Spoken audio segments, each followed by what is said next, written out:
It's going to get weird. Yeah, so just prepare yourself. It's going to get really fucking weird. In 5, 4, 3, 2.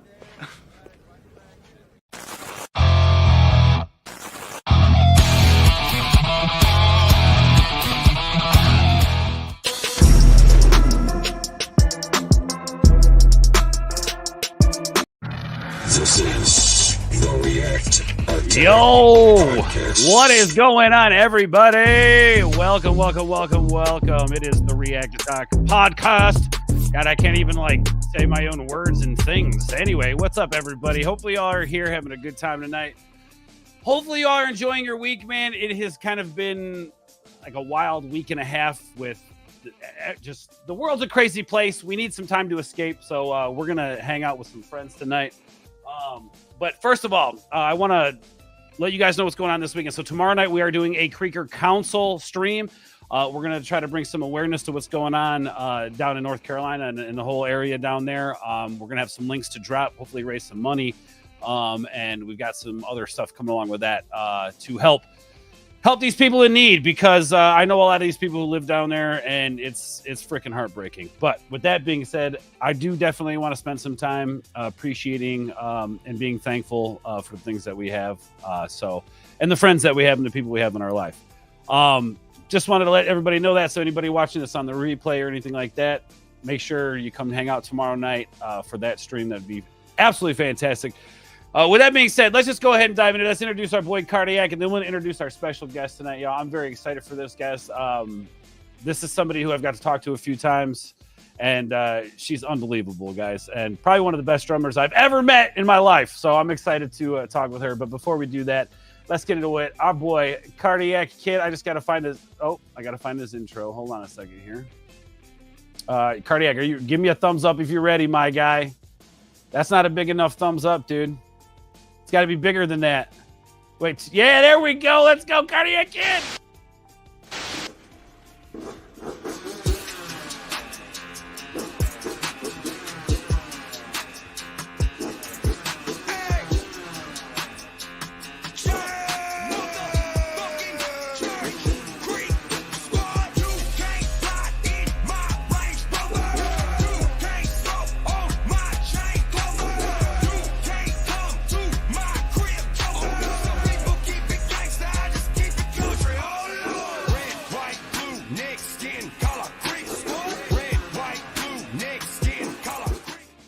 What up, Skin? What up, Skid? Not shit, dude. Very excited for tonight, man. Thank you for all the work that you do for me, man. I appreciate you. Yes, you're welcome. Thank you. And, dude, we hit 7,500 subs on this channel. Isn't that crazy, bro? Congratulations. Yeah. Congratulations to you, too, man. You're a huge part of that, dude. It's amazing what hard work, dedication, and just putting on the grind, bro. It's amazing. Yeah. And then you surround yourself with amazing people, and the world just opens up to you, man. It's a beautiful thing. Let me ask you this, bro. How excited are you to hang out with our guest tonight? Dude, I am excited to learn about her. And, man, just like I said, same thing with Ty. It's amazing to see how they went from the very first show to the very last show. Wasn't that crazy how we started how those two, actually the whole band grew together, how they came together. It's just wild. And so and then we get one of your favorite versions of No Title, which there's like 10 now, I think, or something. I just reacted to 6, which was fire, by the way. But Yes, it was. your favorite version of No Title, which is the live version. Yes, Why do you My love it favorite. so much? Before we introduce our guest, dude. Just the sound is so much. I don't know. Just so much more with it. It sounds a little bit more Heavy. more heavy and in your not face, eerie, not eerie, sinister, raw, dude, raw, bro, Yeah. evil sounding. Yes. Yes, I love it, man. Don't lie, dude. It's because Molly's drumming on it, bro. Come on. You know this. Oh wait, did I already introduce the guest? She's on the thumbnail. Y'all know who we're talking to today. I don't need to keep it a mystery. All right, we ready to do this now? Yes, sir. Let's go. Molly, I know you're backstage, but before I bring you on, all right, let me mute this music. All right, I hope you enjoy the intro. I worked hard on it. All right, and you have the longest intro of anybody that has been on this channel. Because I had to, because it just made sense. Anyway, guys, let's introduce it. Molly Rose Drums. Yo, Nash Vegas, your neons could ride me a buck. So many alleys with stories that haven't been heard. All these people see is who's on that TV. Who moved here from out west with intention of dreams. But what about, oh, what about, ooh, Nash Vegas.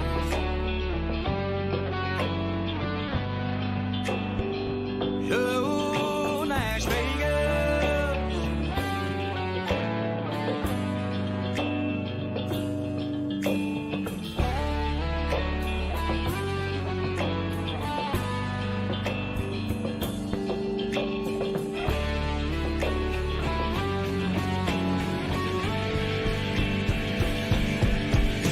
The man on the corner asking for change. That's $1 million songs floating around in his brain, but no one knows the city.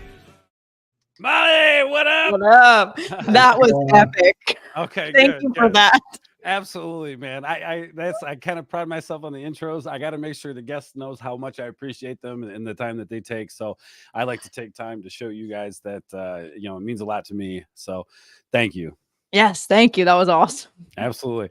No, it's cool. Like I Kid Ziggy's got one because we had him on the channel, and I know you're friends with him. And That's so awesome. I always like to do these cool little intros, and so far everybody's liked them. Thank God. So far, That is awesome. so how are you doing? First of all, I'm doing good. Yeah, we're just in Nashville, hanging out at Yeah, home. are you kinda Nice like being home a little bit. chilling out right now after everything, man, because the tour was kind of, I mean, you guys were moving.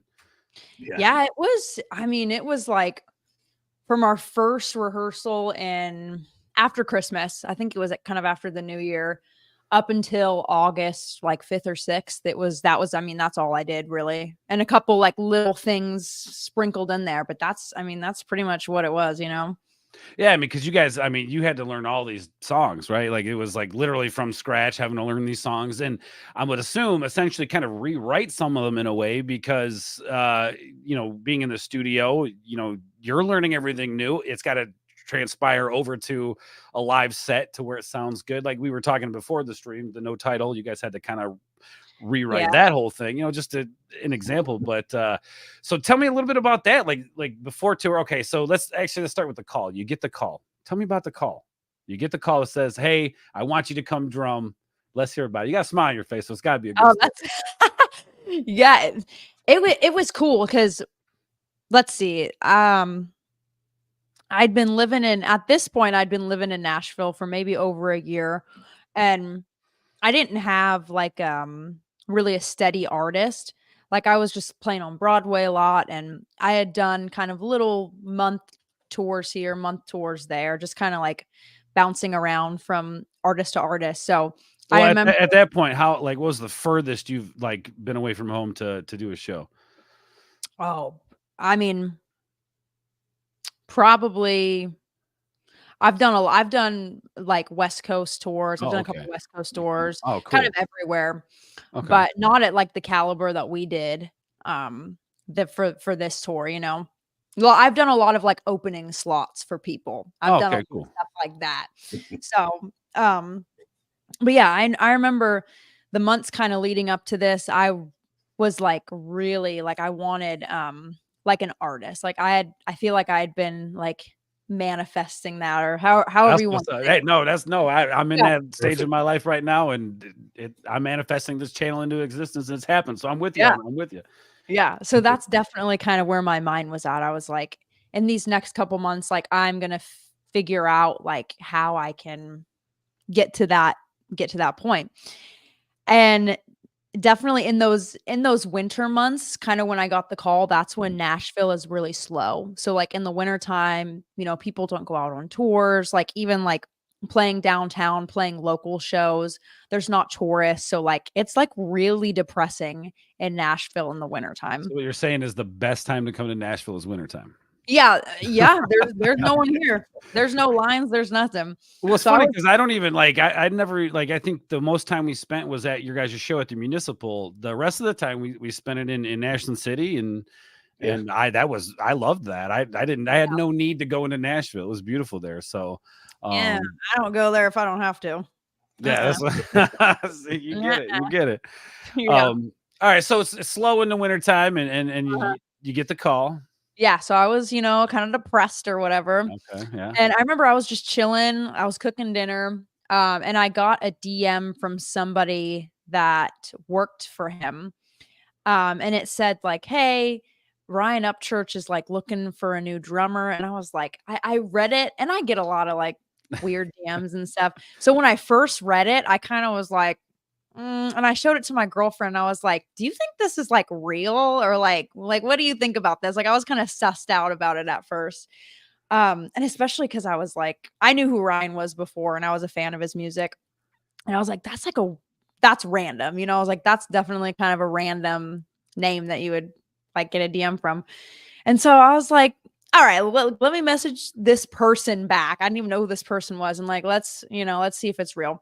So I messaged him back. And then like 2 minutes later, I get like a phone call on like the Instagram Messenger. So Messenger, I yeah. was like, hello. I was like, who is this? And it was Ryan. He was like, what up? Like, this is Upchurch. Blah, blah, blah. And I was like, hello. I know how that goes. I know how Carter, you remember that time I got the message, bro? I like looked at my phone, I'm like, oh my God, guys. And they're like, what? I'm like, it's Ryan. They're like, shut the fuck up. No, I totally. So, but you were out, like, you were literally having, like, so did you play it cool? Were you freaking out? Like, what's going on? I didn't know it was him when I answered it because it was not his Instagram. Oh, okay. So I didn't know that it was him. So I didn't know if it was going to be a real, I didn't know what. So I answered it and we only talked for probably like 30 seconds. Like it was a very quick call. He was like, I saw some of your drumming videos. You're great. Like, can you come to the ranch tomorrow and like play? And I was like, sure. And he was like, okay, bye. And he like hung up and I was like, okay. That sounds about right. That sounds about right. Yeah, just show up here. Okay. I was like, okay. And honestly, until I got there, I didn't know if it was real or not. Like I really didn't. Like I still was kind of like, I don't know, like, was that him? Like, I don't know, like that could have been fake. But then I went up there. Like, hold on a second. So even at this point, Ryan, what are you doing, man? So he messaged you, give a message from a random account, or not random, but I'm assuming it's somebody who follows you or somebody you know. No, not anyone that I know. It's someone that like used to work for him in his production. Okay. Team. So I didn't know who this person was.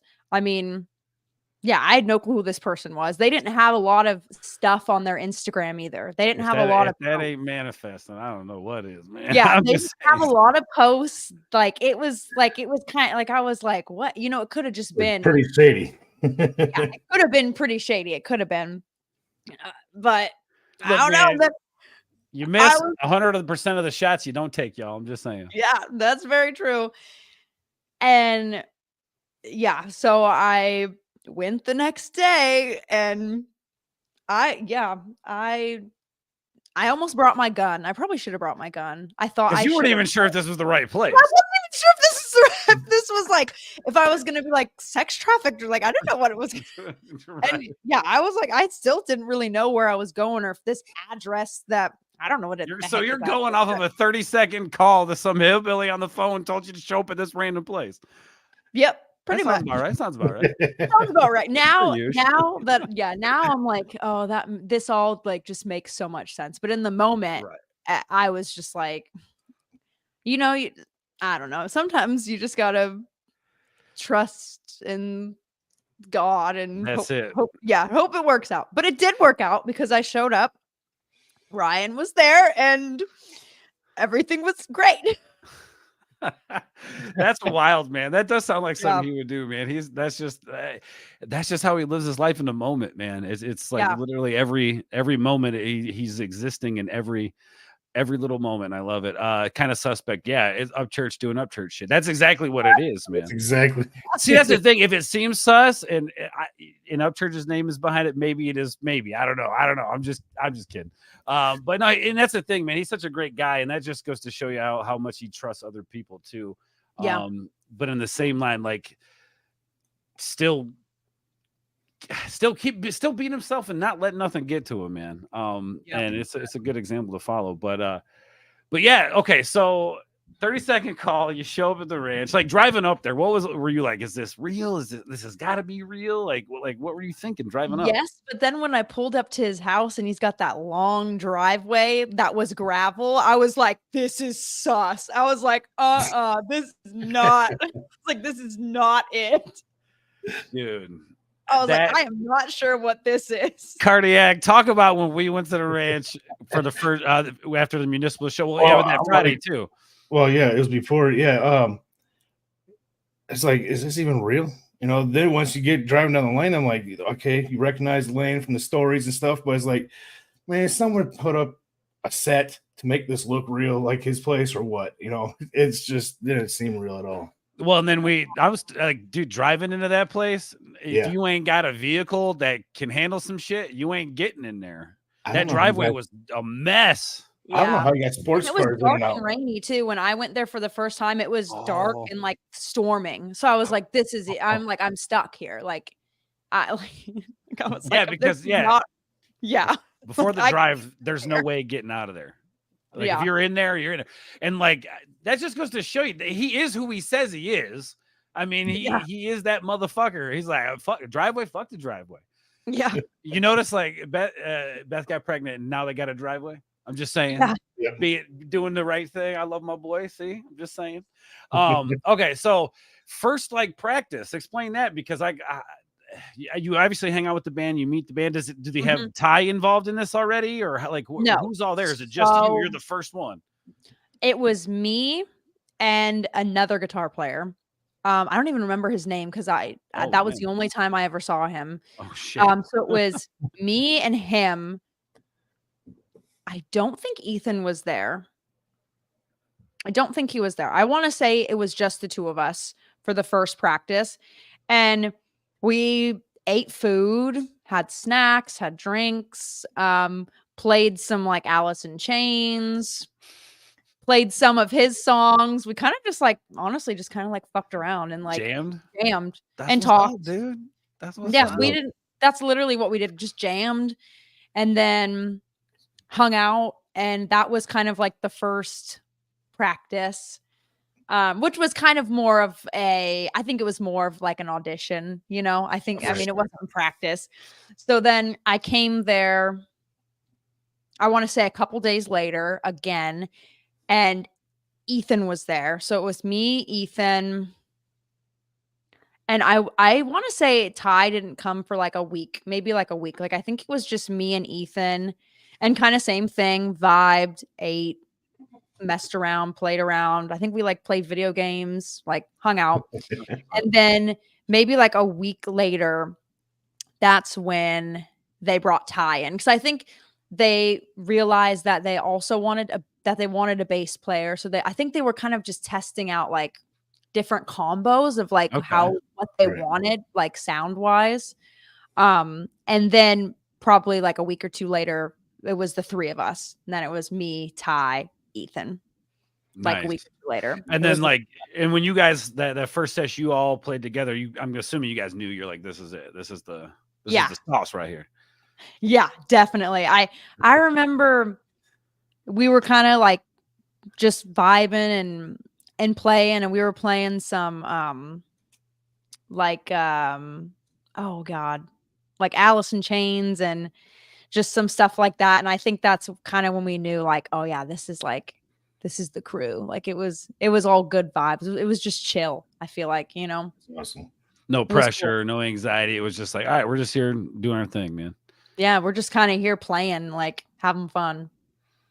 That's what's So, up. That's what's up. yeah. Hell yeah, man. That's so cool.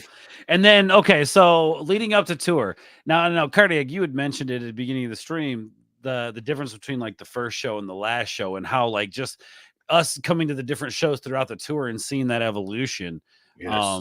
is just Yeah. been phenomenal. What are your thoughts on that one? I'd like to get your thoughts on that with like the evolution from that first show to the last one. The first show to the last show, it's like night and day. Oh, I wish I had. I'm sure I could somewhere find a recording of like the first full show. But we had a lot of rehearsals leading up to the first show, but I mean, Ryan just has so many songs. Like, I mean, we spent so much time just like testing things out as a band and being like, okay, we don't like this song. Nope, don't like this one. Okay, we like this one, but we're going to have to figure out a part for this because this part has 5 guitar parts and we have, you know, 1 guitar player. So it was a lot of like, I feel like we spent those first couple weeks of practice, like I really don't even feel like it was practicing. I feel like it was figuring out like, how are we going to do this? Okay. Because most bands, like, I mean, we really were starting from scratch. Like Right, we really yeah. were starting from like ground zero, which at his level, like that's, I mean, usually that's uncommon. Like you know, For sure. like, Yeah. very like unorthodox for us, which is cool because we could start fresh and start with our own sound, which was really cool. But we didn't have much time to figure that out. So it's almost like those first couple shows were kind of like our rehearsal. You know what I mean? For sure. Yeah. And even like James Dean was really kind of one of the only songs that we made an arrangement for. And we did that like probably 2 nights before the Municipal show.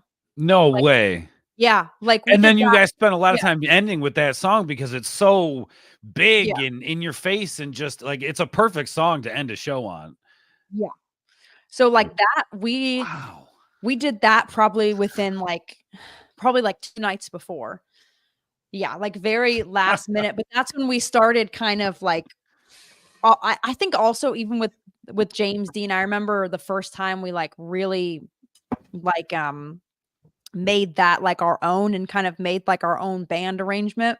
We were like, oh shit, like we could like be a band and like maybe actually like kind of contribute to like some of the stuff that like Ryan's doing instead of like, oh, we're just, you know, playing for an artist and playing what, you know, somebody already recorded in a studio.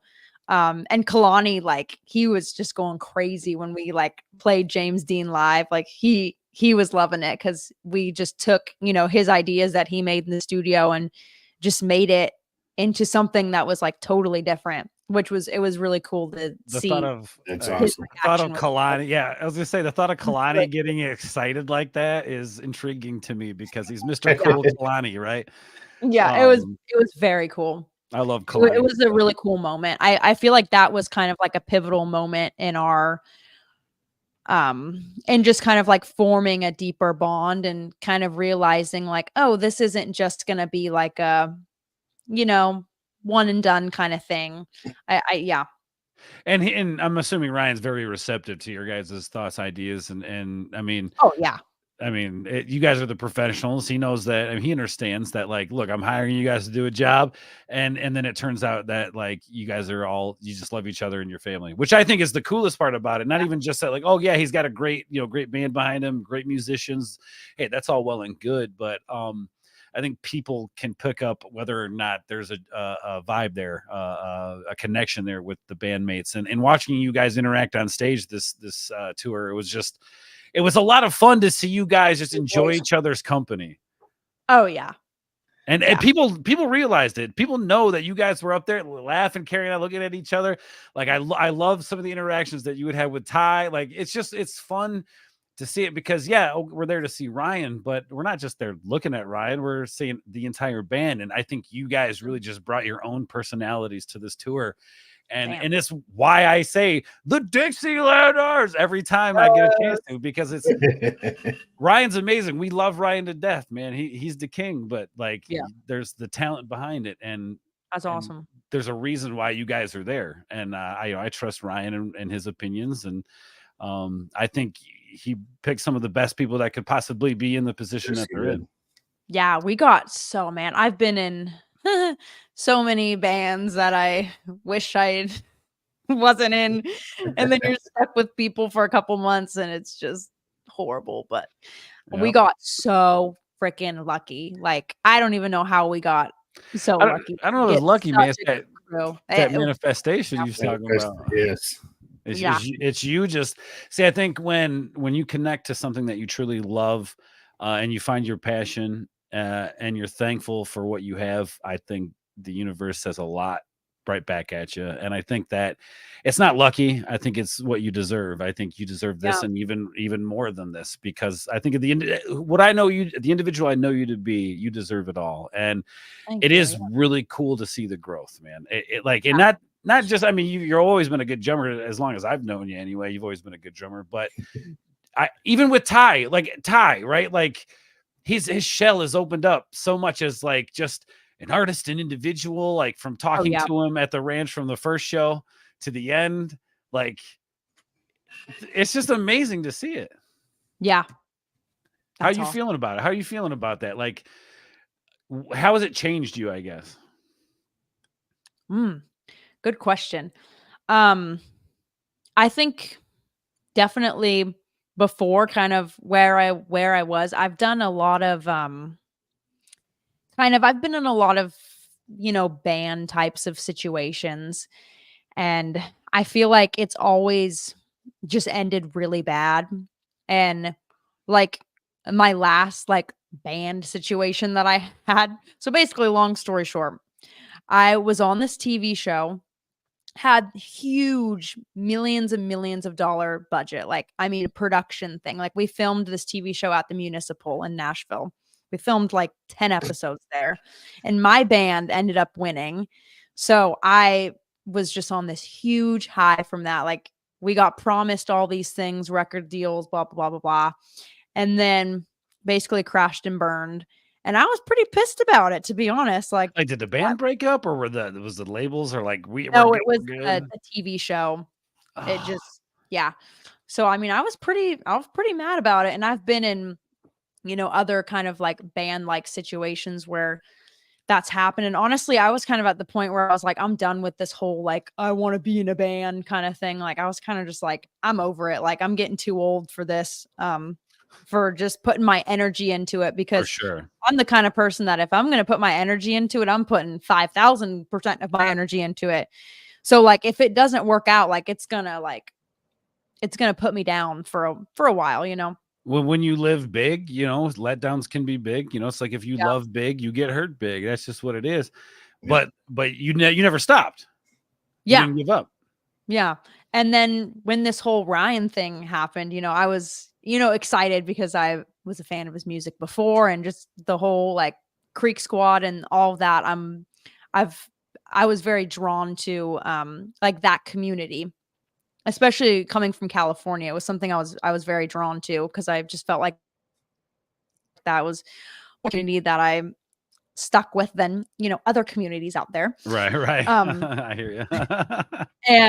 But I didn't really have honestly, coming into this, I didn't really have expectations. Really, I didn't. And then when the band, formed and we started becoming really close, and like, all of our girlfriends hang out and our families hang out, and we kind of just started creating this like little family with like B and with Kalani and with the sound guys and the lighting guys, and we started kind of randomly writing our own music. I was like, oh, what the heck, like this is like, and then Ryan was starting to bring up the idea of a band, and it's something we all got really excited about. And yeah, I think just the excitement and the commitment from the other boys and from Ryan that this is something that they wanted to do. I was like, okay, like I'm like 1,000,000,000% in, like we're gonna make an album and like it's gonna be insane. So That's so epic. That's so It cool. Yeah. is. That is so cool because, like, as people have kind of like Cardiac, I'll give you a quick little breakdown of how Cardiac and I met. We're like best friends. This is my boy. I compare like Ryan and Ripta. There's Ords Yeah. and Cardiac, right? Like, so anyway, Ryan was game streaming. He was playing Call of Duty or something on Twitch, and we were in the chat. Everybody was like, "Hey, how Creek Squad, Holler Boy, this, Holler Boy," where they were from. Mhm. And I said, Northern Illinois. And he's like, well, we're at Northern Illinois. He's like, I'm here. I'm like, dude, you're 30 minutes from me, bro.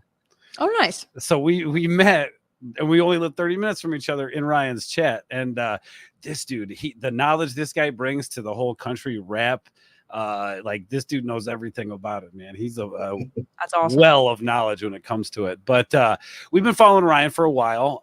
I started getting into like the underground rap scene because I felt like it was more punk rock than the punk rockers were back in the day. You know what I'm saying? Like, if you look at the political spectrum and everything and all this, it's like the punk rock movement flipped on its head. And now you got these country rap dudes out here, like literally fuck the system. Punk rock is fuck to me. If I'm looking at it as a mentality. Mhm. And I was drawn to that. And then I came across Ryan's shit and was just like, this dude is like, this is insane. Like, he is literally being himself, 100% genuine, no holds bar. And that's the type of individual that I want to be. I fucking love this shit. Yeah. That's awesome. And he helped me rediscover my passion for music, and here we are today. And then, so if you see here, you got the HB right on my channel up here, and you got the Creek Squad down on the bottom. I don't do just country rap reactions. I do rock, punk, everything, but I keep it there as a respect, as a thing to not only Creek Squad but Ryan for helping me rediscover that passion for music. And That's awesome. yeah, so to see that he got you guys, a group of people who are super passionate about not just his music but just making music in general. Yeah. Man, I love that shit. So Yes. okay, we talked about Ryan and stuff, which is all great, but I want to talk more about you because this is the Molly Rose show today, not the Molly Rose and Ryan Upchurch show. This is the Molly Rose show today. Do you remember the first time you thought to yourself, shit, playing drums would be cool? But before you answer that question, love my girl, definitely my bestie. That's my bestie. Hey, Lexi. That's Ethan's wife. Hell yeah, let's go. See, people showing love. And look, Hologram says family now. Hologram. That's I love right. Hologram. Hologram's the shit. We party with her at Taylorville. We camped right next to her. It was great. It's a good time. Everybody's showing love. HB, that's right. That's right. I love it. Real quick, she says, love you, Molly. Always on the move. Appreciate you. That's what's up. Oh, It's I saw inspiring. her. I was playing in Nashville a couple weeks ago, and she came to one of my shows. It was awesome. That's That's hologram. Yeah, That's it was awesome. hologram, man. Hey, just you can count on her. If you need something, you can count on her. She's solid, Yeah. man, for sure. All right. So the first moment you thought to yourself, drums, man, that's interesting. Maybe I could do that. Good question. So my parents actually bought me like a little kid's drum set when I was like 3 years old. Hell yeah. So it was like kind of forced upon me, I guess, because it's kind of crazy because I never really had like I want a drum set or something. I literally was like, I have pictures of me when I was like 3 years old. I got for Christmas like a little kid's drum set. I don't even know if I Like could. one of the little first act ones or some shit like Yeah, that. like, but it was tinier than that. Like it was Oh, super, shit. super, super little. And that's kind of where I started my my passion. I mean, I don't know why you'd buy your 3-year-old kid a drum set. I would not buy my 3-year-old kid a drum set. And I'm a drummer and I would not do that because that sounds so damn annoying to me. I would, but then I would literally be on that page right after I bought it. Like, why did I buy that? Yeah, I'd be like, go play that outside or something. Like, nuh-uh. But yeah, so they bought me that. And then I do remember my first concert was a Carrie Underwood concert. And I was probably like 6 or 7. It was right after she won American Idol. She went on her first tour. So I was probably 6 or 7. And I remember seeing her live for the first time. And that's, I think, the first time that I thought, like, damn, like, that's cool. Like, what they're doing is cool. Like, that they have, you know, musicians on the stage. And I think that concert was definitely the moment that I was like, I could be a drummer, I guess. Like, that would be cool if I was like up there doing that. And then pretty much from there on, that's really what I've surrounded my whole life by. Did you go out and buy a drum set right away after that concert, or like how'd that go? Yeah, I kind of progressed up from there, you know, getting like bigger and bigger drum sets. I started taking lessons probably when I was about 8.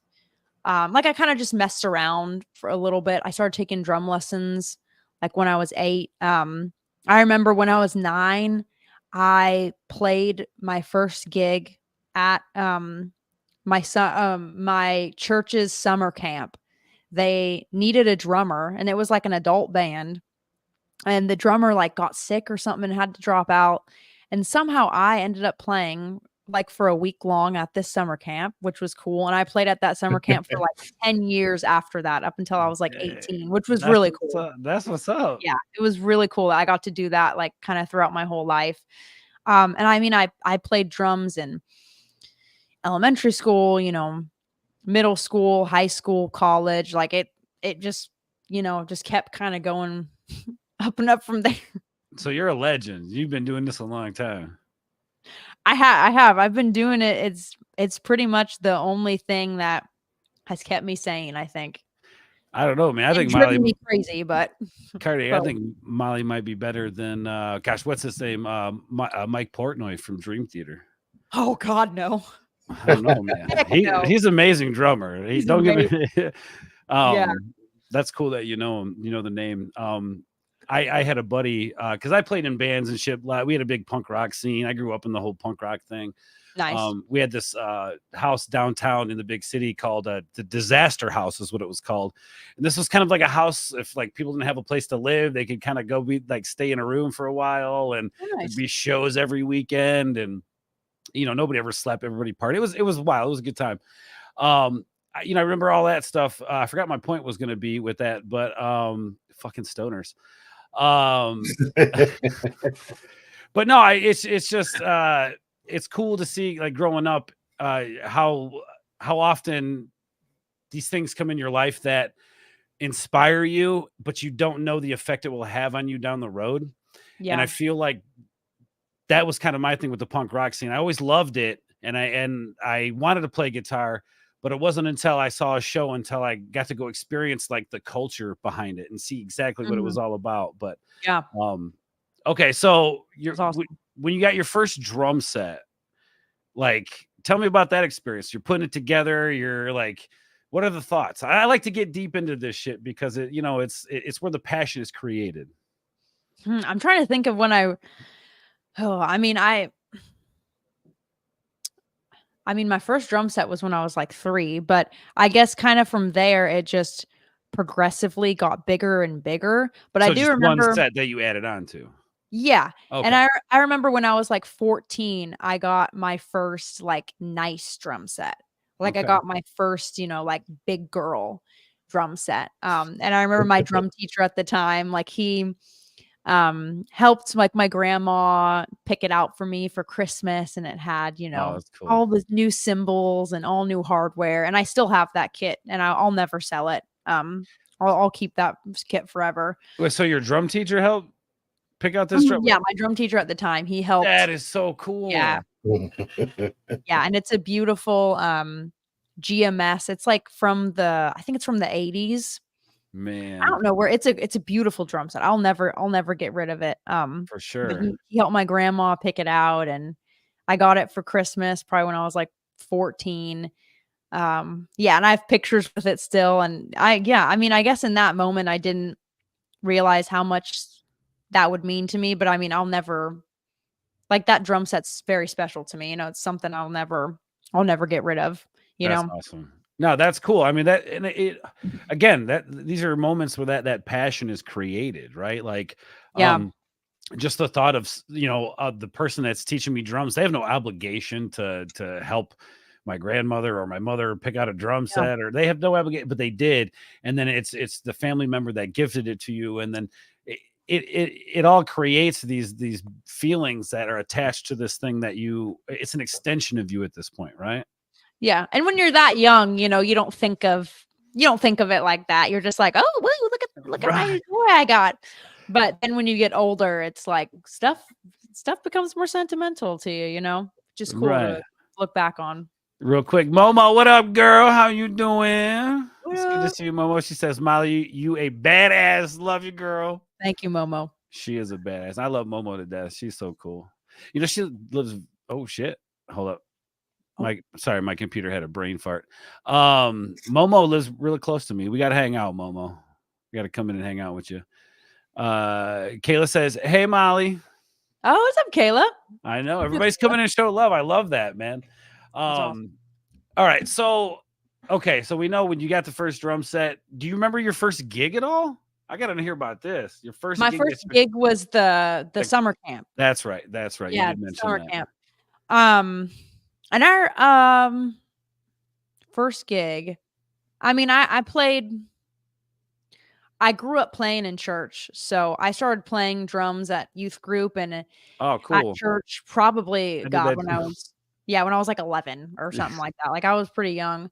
And then my first kind of like real steady gig that I actually played for quite a while. I played in a country cover band probably from when I was I want to say like 15 to like maybe 19, 20. Okay.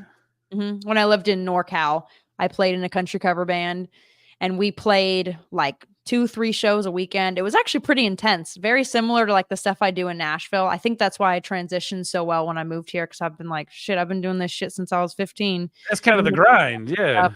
Yeah, like we do the 4-hour cover gigs, bars, weddings, birthday parties, like restaurants, state fairs, county fairs, like that kind of stuff.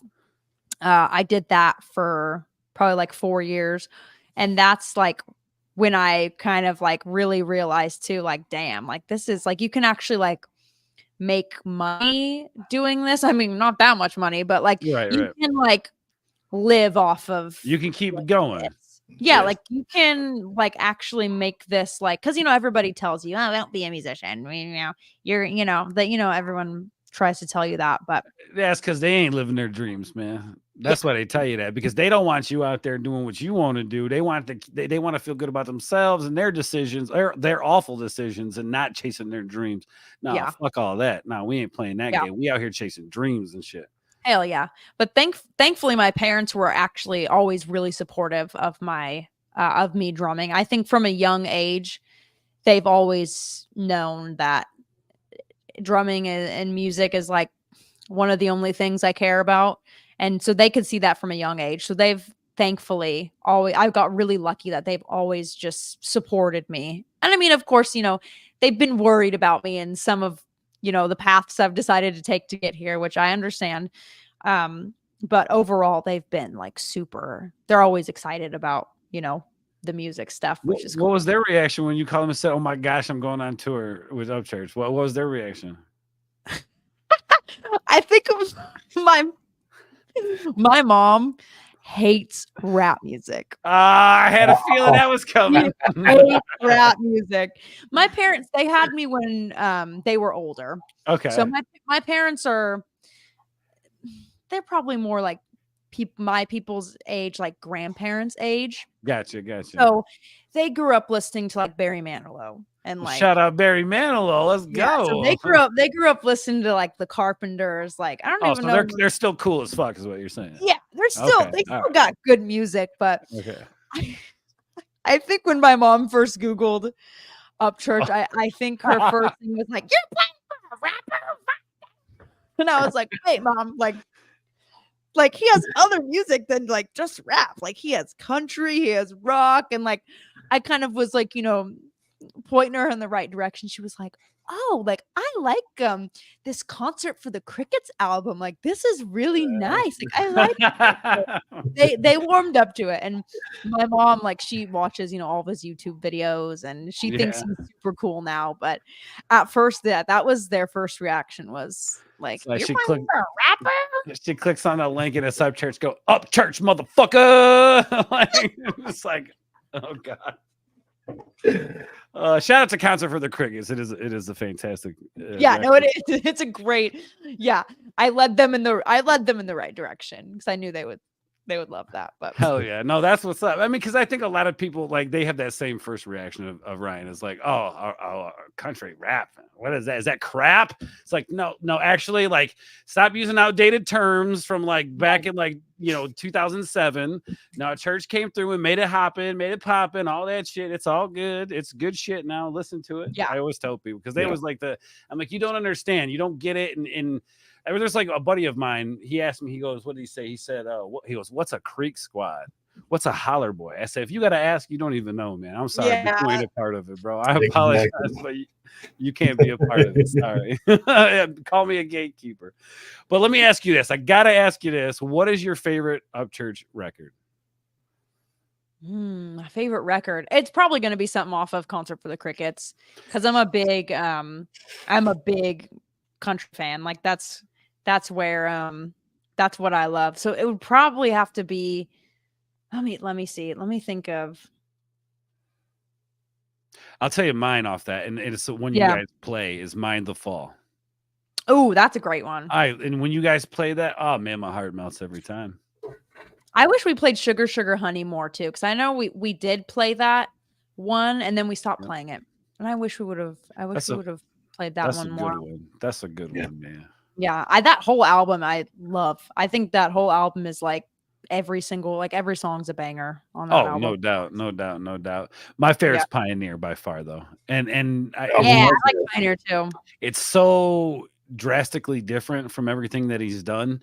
It really shows his range as an artist, not only in rap but country, rock, like that whole album. Yeah. My favorite song is Flowers All Bloom, which I think is one of the most one of the more unique songs on that album. But even Church says one of my favorite albums is Pioneer because I went in there and I did what I was supposed to do. I got it done. I recorded it, nailed it out, and it's a great album. Are you guys, maybe, I don't know if you can answer this, but are you guys planning on doing any covers, or not covers, but like anything off the Pioneer album? I don't know. I was hoping she'd give us some answers. I don't know. Let me know what y'all want, but I know that I think he's coming out with more songs soon, so I'm sure that we'll probably do more of those in the next. You've got the Creeker 3 coming up. Yes. How excited are you about that? Getting to get in there and do this heavy rock album? I'm excited. But Church says this, from like one end of the album to the other, it's going to be different through the whole thing. Oh yeah, it's it's so funny. Like everybody that I've showed it to, they're just like, what? And like it's wild because it's like, I mean, it's going from like soft, like mellow rock to like Are we getting hardcore, like, Church? Alice in Chains. Like it's pretty, like there's some like hard, I think like some of like the hardest rock that he's done on that album, like borderline like screamo, like that's what I'm saying. That's because I grew up in a punk scene, and then I was an emo kid. I'm not gonna lie, I was an emo kid. I had the hair and I had it all. Oh, I love it. Oh, I did. Oh, I'll have to show you some pictures sometime. Oh, please. I had the like Chandos like knitted sweater, and like I had the Trek jet. Yeah, I remember one time it was funny. I was actually at the rave to see Chandos play, and I was walking up those stairs to the main floor, that ballroom, and Derek Frost, the drummer, was actually coming down this way, and I had this old track jacket on, and it was like the mouse. I don't know if you know who Cheetos is, but they had this like mouse and bird character that they, it's a motif they do. As I'm walking down the stairs, Derek hits me on the shoulder, and he's like, "Hey, that's a nice sweater you got on." And I was just like, "Oh my God." As he's walking by, I was like, "That's Derek Frost." Like, oh shit. And then we sat and talked with him for like probably 45 minutes after the show. Super cool dude. Anyway, case in point, man.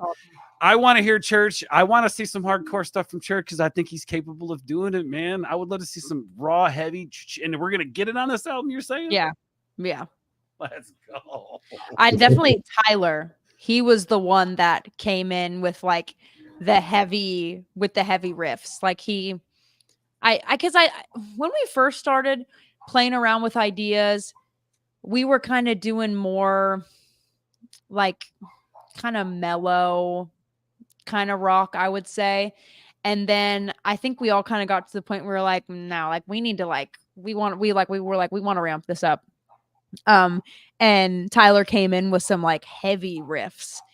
And I was like, oh shit, like some pretty like metal kind of like stomp riffy like stuff. Yeah. So I was like, shit, I gotta buy a double bass pedal. So I went out and bought a double bass pedal. Ooh, now you got me. See, like, you said shit, I gotta know how to do this now, Tyler. Thank you. Shut up and take my money, please. Good night. Yeah, it's like Tyler. Okay. So the album is really a reflection of your guys' evolution as a band, then. Yeah. Dude, that means the album's gonna be freaking epic. It's gonna tell a story. Yeah. Oh yeah. Sign me up, man. Sign me up. Okay, real quick. No, I'm sorry. Go ahead. Go finish what you're saying. We started. I think the place we first started writing the album was beginning of the tour when we played the Texas shows. We started writing. We bought some gear at Guitar Center. We got like an electronic drum set and some recording gear, and we had like a weekend off in Texas. So we started messing around with ideas with Kalani in Texas, and we wrote, I want to say Dixielanders was the first song that we wrote. And I think that's where the band idea came from, the first song, Dixielanders. And then, man, we've pretty much this whole album is going to be recorded in Airbnbs, because then we recorded and we went to the Ozarks, we recorded at Badlands twice. We recorded PCB. We went to the beach. So it's just like every Airbnb we've been in this tour, we pretty much wrote a song there, which was amazing. I am so excited to hear this stuff from you guys. And like, okay, so you're sit-in drummer, live drummer, session drummer, whatever you want to call you. How many times have you been in this before Church? How many times have you been in the studio to record stuff? Randomly. Yeah, okay. When I get let me see. I did a recording last week randomly. So it's kind of just randomly. Like, I don't do session stuff a lot, which I would love to do more of. But yeah, every couple months I get a call to do a session. But it's something I would love to do more of for sure. Hey guys, keep watching the videos on the channel so I can have money to pay her to do sessions for me when I start writing more music. Please, guys, I need a good drummer. Yes. No, that's cool. That is super cool. Again, super excited to hear this new album. So kind of as we getting ready to wrap this up, and then we're gonna have about 10 minutes of members content. So for the members on the channel, you guys are gonna get something a little cool, a little special extra. But as we get ready to wrap this up, what is one thing that's like driven you, like kept you going, even in those times where, like you said, like before you got the call from Church, you're kind of like, oh man, it's, I don't know, man, this is kind of getting to be a whatever. And what has kept you going? Damn, that's a great question. Therapy. Hey, that's what I do. Therapy. Man, oh God. I feel like the past couple of years, my life has been a mess. And I feel like it's just kind of like the past year or two, kind of like I've been able to kind of sit back and reflect and be so grateful for all the moments of chaos that I've had. And I think that throughout all that, I mean, the only thing that's really motivated me is just my passion for music and just kind of realizing that it's the only thing that I want to do in life. And it's just like, I get to the point where I'm like, okay, like I just have to figure out how I'm going to do this. Like, I've gone through stages where I've thought about, doing different, even like changing my career path completely, or dropping out of school and becoming joining the military or something. Like I've gone through, all those phases Right. of my life. But at the end of the day, when I've just sat back and thought about it, it's like, okay, like I'm a musician and I like just need to figure out like how to survive. And that's really like music and the love of just playing on stage with people and that like dopamine high that you get and that community that you build is like honestly the only thing that has really kept me going, I think. I love that. No, that's exactly what it is, man. I think Carrie, I think she's one of the chosen ones, my man. I think so. I love when you say that, like, even through all the hardships that you use that as motivation, as fuel to keep it going. I love that because I feel a lot of people walk through this life miserable Yeah. because they think bad things happen to them, but they don't really step back and kind of look at it from an outer standpoint and go, well, how bad is the situation really? Am I going to die tonight? Am I going to wake up breathing Right. tomorrow? Probably. Yeah. So it's not that bad, and we can learn stuff from it, right? Yeah. That's amazing that you said that. I think that's so cool. Real quick, so guys in the chat, we're gonna go a couple questions. If you guys want to throw some questions up, we'll get to them. I know that you guys have been throwing them up. I know you kind of answered this one. Polska says, "How long have you been playing drums?" We're just gonna say since she was 3. That's what we're gonna say. She had a drum set when she was 3. Yeah. Your parents bought you a drum set. That is kind of crazy to think about it at I know. 3. It is crazy. I love it though. Look at where you're Yeah. at now. Thank you, Mom and Dad. Thank you. We appreciate you. All right, so let's see. We have some other questions. Did you do marching band? I did drumline. So yes, I did do marching band. At my school, at my high school, our drumline and marching band were like separate. So I played snare on my drumline freshman through senior year. I was captain of my drumline like junior, senior year. I wish I could like go back and like do that again. I've actually thought about joining like I know like the type of a drum line. I just found this out a couple weeks ago and I was like, "Oh, maybe I should like do that. Like that sounds fun. Maybe one day." That'd be Well, dope. I'll join Yeah. that. That'd be fun. Yeah. For sure. Retirement. Get a job in your retirement, right? I know. And you get to go to free football games. I was like, that's a deal right there. Hell yeah. Have you ever heard of the Phantom Regiment? Oh yeah. Are they like DCI? Yeah, they're like top of the line shit. Yeah, they're from my area. I'm just saying. Whoop, whoop. Just That's saying. awesome. Yeah, no, they're cool. They're a lot of fun to watch. And it's funny when I talk to drummers, I always mention it. Like, oh yeah, that was badass. All right. Momo says, what's the most challenging song you've ever played? Ooh. God, what is it called? 7 days is all by Sting. 7 days. Ooh, Sting, good choice. Yeah, I had to play that song for my senior jury or in college. I had to play it, and that song I had to learn it verbatim. Like I had to like learn every single like stroke like exactly. And Wow. it took me months to learn that song verbatim. Wow. So yeah, still that damn song. Yeah. Hey, how Good good song, are though. you? Great song. How's your double bass coming? Are you getting real good at that, or? No. My double bass is not at my house currently. I actually need to buy a new one actually because I don't like the one that I bought really. So yeah, that's actually on my to-do list to do this week. You ever heard of a band called Bandmade? They're a Japanese, I guess you would say. They do, it's like, I would say it's a cross between like pop punk, hardcore. It's like really different stuff. And the drummer, oh my God, she shreds. And her story is like, she never did double bass. She actually spent so much time studying double bass techniques, and she found out how to like do, I don't know, man. She's really, really good. Like 1 foot. She does all kinds of shit. She's wild, man. I don't know how she does it, but cool. she's wild. So I'm excited. You got me stoked about this album. I'm just saying, man. Momo says, yes, I'm so excited for that next album with Church in the band. You mean the Dixielanders? Come on. Sorry, I'm just oh man. Miss Vicky says, stop by for an interview, or to hear the interview. Oh, if you've missed any of it, you can go back and watch it. I'm gonna leave this up. So you guys can all come back and watch it, share the link out with everybody. Be like, yeah, I saw her live, I met her, I know her, she's cool.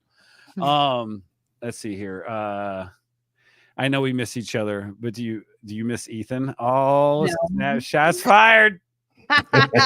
We got to get Ethan on the channel, man. Yes, we do. Yes. It's so funny. We're so mean to each other. Me, Ethan, and Tyler. I believe it. Me and Ethan are mean to each other. Tyler's too nice to be mean to, but me and Ethan, we fight like brother and sister. That's great. I believe it. Man, Cardiac, do you have any questions for the lovely and amazing Molly? Not right offhand. Hologram asked, what was your favorite time on tour? Oh yeah, where's that question at? Probably when we went to Badlands for the first time. And that was my first time driving a side-by-side. So that week, I remember Deerdorf's side-by-side broke like early on in the trip, like the first or second day. And so he was stuck with me the whole time. His was broken and his part didn't come in or something. So he pretty much spent the whole week like teaching me how to drive and how to drift. And we were doing, he drives freaking crazy. So he was, shout out Deerdorf. I had a lot of fun. So much fun that week. That's just awesome. like riding around and like doing crazy shit. So that was so much fun. I would say like that week was like probably one of the funnest weeks of my life, honestly. That's great. Awesome. What is one of your favorite songs to play? Ooh, probably No Title for sure. No Title. For sure. Yeah. It's so that one is just fun. It's we for the tour we had like that month break, that kind of month random break. So we had some practices in between there to kind of add songs, change songs that we wanted to do. Right. And No Title was kind of like pending, but we were like, frick. I remember the first time we played it, it was like a disaster because we were like, oh my God, like what? Like, like what the heck? Like, how are we? This song is kind of all over the place with it's all over the it's insane. So we spent like a week, like just like on that one song. We spent so many hours on that song as a band, just trying to figure out like an arrangement. And then we got it. And it was like, oh my God, like, yes. So I actually would love to do a live arrangement on Creaker 3, which I think I actually mentioned it to the boys and they were on board, but I think that would be cool to do a live. So wait, you're telling me we're gonna get a studio version of the live? I hope. No Title. Shut up. That would be sick. I'm gonna try for it because I feel like it deserves to be like I want to listen to it. Like it deserves to be listenable. I agree. Yeah, there was a lot of people that likes that version better than the original. Yep. We hear that a lot too. The original is great, but the live version is different when you add instruments. It's like a totally different vibe. Yes. But yeah. If it's anything that's going to be like Krieger 3, I'll buy 4 copies. Actually, screw it, we're going to do 5. I'm going to give away 3, and then I'm going to order 10 more. There you go. I love it. Because that's exciting. Yo, real quick, shout out to Southwind. Our boy Southwind in the motherfucking house. Says, hey, he actually showed up. Look at that, he showed up for something. Look at that. Sorry, I like busting Drew's chops. What up, homies? Molly is a beast. Yeah, I know, man. We heard the whole story. Where you been, man? You missed the whole hour long. Melted my face with that No Title breakdown at the end. Yeah. That's awesome. Yeah, that shit is heavy. And I remember in Milwaukee when you guys got to that part at the end where Church yells Kalani on the beat, motherfucker. I had this really cool moment with Kalani because we were close to the stage, and that was kind of a smaller stage, a smaller venue. Kalani was close. Right before it happened, I look up at Kalani, and it's like he felt me staring at him because Kalani looks right back down at me. We lock eyes, and then we all go, Kalani on a beat, motherfucker. Ah, shit, that's my shit, man. I actually look forward to that at the end of every No Title song that Church does. Is how is he going to do the Kalani on the beat line? That's awesome. I love Kalani. That's my boy, dude. We talk about father shit and stuff. It's cool. Oh, that's awesome. He sucks at Mario Kart, but what can you do? Yeah. Molly, if you could help Kalani on Mario Kart, please. He's kind of an embarrassment. I don't know. I don't think I'm that good at Mario Kart either. Damn. Well, guess you still suck, Kalani. Even though we still love you, brother. We still love you. It's the controllers, okay? It's the controllers. He needs new controllers. Oh, his batteries are dying for 3 hours straight. Yep. Oh gosh. Okay. So we're gonna get ready to wrap this up. Molly, thank you so much for hanging out with us, and then we'll do like 10 minutes for the members and stuff like that. Thanks y'all for having me. Yeah. Oh no, Thank you for coming. This is awesome, man. I absolutely love hanging out with you guys, and getting to hang out with you guys throughout the tour is just an absolute blessing. And as we go out, real quick too, my daughter wanted me to ask you a question I talked a little bit about before the show. And the question she wanted me to ask you, because she won't stop talking about drums now after she met you, which we got to talk about electric drum sets because I'm going to buy her one soon. So awesome. The question is how did you get better at drums? Obviously you took lessons, but was there like a trick? Was there something that you came across that helped you along the way? And then let's lead that into, sorry, I don't mean to interrupt, but let's lead that into some advice for the people who either may be starting drums or maybe starting something in a music and want to take it to the next level. Some advice along the way. I would say playing with people is really important. Trying to, it's so different when you're playing by yourself or you're, playing along to music and then getting in a setting with, everybody plays differently. So you learn how to adapt to different types of players and also not just sticking to one genre of music, because other genres of music will make you better at like what your favorite is. So like I love country music, but like I studied jazz for a long time, which made me way better at country because jazz basically invented like the shuffle and the kind of swungness of what you find a lot in country. So just broaden your horizons also, I would say. Hey, that's great. I mean, different music styles are derivatives of other music styles. Like you think about like, Southern slave music turns into the blues, turns into rock, turns into metal, turns into, there's all these derivatives of it. Yeah, that's crazy. It's cool. So you have to, I think it's imperative. I see, look, I'm a punk guy, metal guy, and I first started learning how to play the blues. Why? Because that's what spawned those genres of music. That's really great. Now, any personal advice for like life? And again, let's say you're starting to wake up and live your dream and working towards your dream. Any advice? Maybe to the young women out there who think that they may not have a shot at something that they do. Keep your eye on the prize. I mean, I feel like I've, throughout the years, you get distracted and things happen in life, but you have to find a way, and however that is for you, to just push through those times. And even in those hard times, just remember like why you're put on this earth. Like, what is your purpose? Sure. And I think that once you truly figure that out, then things will start to fall into place for you. Man, I couldn't have said it better myself, man. That's beautiful, Molly. I appreciate the hell out of you. I think you're a very unique individual. Your energy is amazing.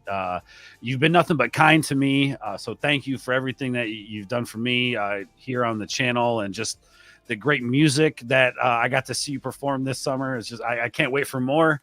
Hopefully I'll be down here in the next month or so to come hang out with you guys. I'd love to make that show down there in Nashville. That would be fun. I talked to Ripta about coming down at some point soon. So we'll definitely be down there and hang out. But man, guys, do me a favor. Cardiac, if you could drop the links to her YouTube channel. Congratulations on your silver play button, by the way. Oh, thank you very much. Thank you. Awesome. And congratulations on all the success on TikTok. Thank you. Everything is deserved. You're an amazing individual. Talented as fuck, Momo says. Y'all are awesome. Thanks for having me. Absolutely. Yes, Molly. Well said. Love you, girl. What's up, Buckeye? We see you, Buckeye Krieger, the gentle giant, my boy, Buckeye Krieger. I apologize if I missed the beginning. You can go back and do it. Do the Dixielanders play outside of playing for Upchurch still? I mean, not as a band, we haven't played together. because they live in Middle Tennessee and Illinois. That's true. Yeah. Shout out to Illinois boys, my boy Yeah. Ty. Let's go. All right, Go, guys. Kobe. All right. That's what's up. All right, so we're gonna play the intro for the outro on Molly, guys. Go check out Molly. That's the link. Do me a favor, hit the subscription button on her channel. Show her some love, some support. And guys, I was watching her content, putting together this intro. It's really good content, and I'm gonna make my daughter sit down and watch it this weekend, so she stops watching all that other garbage on stupid YouTube. Anyway, these kids these days, I swear. Guys, go check out Molly. Molly, hang tight. We'll bring you back once we end the show. Thank you, Cardiac, for everything you do in this channel. Guys, go check out him as well. All that shit. Guys, Molly, Rose, drums, let's go! Oh, Nash Vegas, your neons could write me a book. So many alleys with stories that haven't been heard. All these people see is who's on that TV, who moved here from out west with intention of dreams. But what about, oh, what about, ooh, Nash Vegas.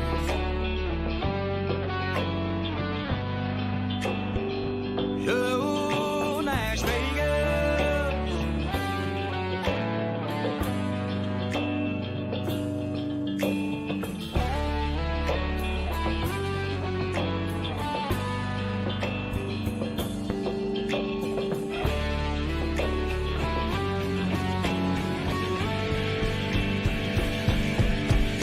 The man on the corner asking for change has $1 million songs floating around in his brain, but no one knows the city is. Man, what an epic interview, dude. Yes, it was. Holy crap, dude. She's something else, man. She's awesome. I can't wait to see what she does here in the future, man. I see nothing but big, bright things for that young lady. Yes, I'm here. And I'm not gonna lie, it's pretty cool. I could be like, I got to interview her, man. She's awesome. Hey, man, I'll run it. She's awesome. Cardiac, thank you again for everything you do, guys. Go check out You're welcome. Cardiac, my Thank boy. If you guys want to see the last show that was in Taylorville from the tour, the entire show from beginning to end, if you want to see Molly drumming on stage, you can do that over on Cardiac Kids channel. He's got the entire show. Go check it out. You don't want to miss that. Show our boy some love. Make sure you hang out with us tomorrow night for the Council of Creekers. We're going to be talking about everything that's going down in North Carolina and Appalachia right now. We're going to try to raise some money to help some people down there. Hopefully we'll have Shaka Hustlemane on, a couple other artists, a couple other people that are down there, boots on the ground, to kind of tell us what's going on and see how we can help. Anyway, thank you to Molly. Amazing. Guys, we're going to have a little bit of members content for you guys from Molly. So if you're a member, you'll have that here shortly. Thank you guys for hanging out with us. We're going to give you some videos on the way. Y'all know how we do it, man. Let's get the fuck up out of here.